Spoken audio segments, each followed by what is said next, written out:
சந்திரயான் 3 ஜூலை 14, 2023 மாலை 2:35 மணிக்கு இந்தியாவின் சதீஷ் தவான் விண்வெளி மையத்திலிருந்து வெற்றிகரமாக ஏவப்பட்டது.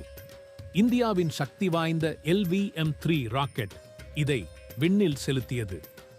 சந்திரயான் 3 சந்திரயான் 2இன் வெற்றியை தொடர்ந்து உருவாக்கப்பட்டது. இதன் முதன்மை நோக்கம் சந்திரனின் மேற்பரப்பில் சாஃப்ட் லேண்டிங் செய்து ஆய்வுகளை மேற்கொள்வது. சந்திரயான் 3 ஆகஸ்ட் 5, 2023 அன்று சந்திரனின் மக்னீஷன் பாதையில் நுழைந்தது.